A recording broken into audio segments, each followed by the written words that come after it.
Anarchist schools of thought. From Wikipedia, the free encyclopedia. Anarchism is a political philosophy with many heterogeneous and diverse schools of thought, united by a common opposition to compulsory government. Anarchist schools of thought are characterized by the belief that government is both harmful and unnecessary, but may differ fundamentally, supporting anything from extreme individualism to complete collectivism. The individualist wing of anarchism emphasizes negative liberty, that is opposition to state or social control over the individual, while those in the collectivist wing emphasize positive liberty to achieve one's potential and argue that humans have needs that society ought to fulfill, recognizing equality of entitlement. Another distinction is that the social wing advocates common ownership as a means to eliminate unequal economic power, and individualist anarchism is supportive of means of production being held privately, and in the case of the most prevalent strain of anarcho-individualism, advocates that goods and services be distributed through markets. 3. Anarchist anthropologist David Graeber has noted that while schools of Marxism always have founders, for example Leninism, Maoism, Lacanianism, schools of anarchism almost invariably emerge from some kind of organizational principle or form of practice, citing anarcho-syndicalism, individualist anarchism and platformism as examples. Philosophical anarchism. William Godwin, in founding philosophical anarchism, developed what many consider the first expression of modern anarchist thought. 5. Godwin was, according to Peter Kropotkin, the first to formulate the political and economical conceptions of anarchism, even though he did not give that name to the ideas developed in his work. Philosophical anarchism contends that the state lacks moral legitimacy, that there is no individual obligation or duty to obey the state, and conversely, that the state has no right to command individuals, but it does not advocate revolution to eliminate the state. According to the Blackwell Dictionary of Modern Social Thought, philosophical anarchism is a component especially of individualist anarchism. 7. Philosophical anarchists may accept the existence of a minimal state as an unfortunate, and usually temporary necessary evil, but argue that citizens do not have a moral obligation to obey the state when its laws conflict with individual autonomy.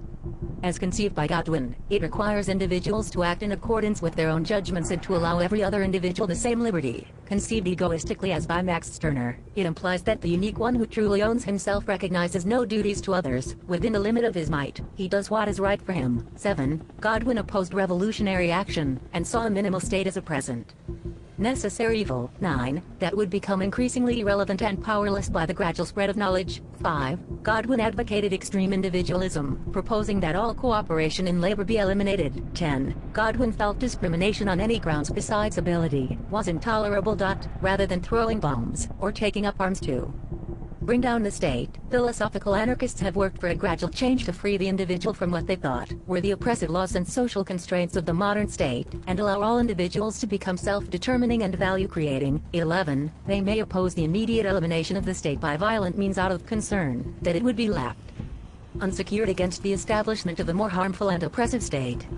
This is especially true among those anarchists who consider violence in the state as synonymous, or who consider it counterproductive where public reaction to violence results in increased law enforcement efforts. Mutualism began in 18th century English and French labor movements, then took an anarchist form associated with Pierre-Joseph Proudhon in France and others in the US. This influenced individualist anarchists in the United States such as Benjamin Tucker and William B. Greene. Josiah Warren proposed similar ideas in 1833, after participating in a failed Owenite experiment. In the 1840s and 1850s, Charles A. Dana, 15, and William B. Greene introduced Proudhon's works to the U.S. Greene adapted Proudhon's mutualism to American conditions, and introduced it to Benjamin R. Tucker. 16. Mutualist anarchism is concerned with reciprocity, free association, voluntary contract, federation, and credit and currency reform. Many mutualists believe a market without government intervention drives prices down to laissez, eliminating profit, rent, and interest according to the labor theory of value. Firms would be forced to compete over workers, just as workers compete over firms, raising wages. Some see mutualism as between individualist and collectivist anarchism. 19. In What is Property? Proudhon develops a concept of liberty, equivalent to anarchy, which is the dialectical synthesis of communism and property. Greene, influenced by Pierre Leroux, sought mutualism in the synthesis of three philosophies: communism, capitalism, and socialism.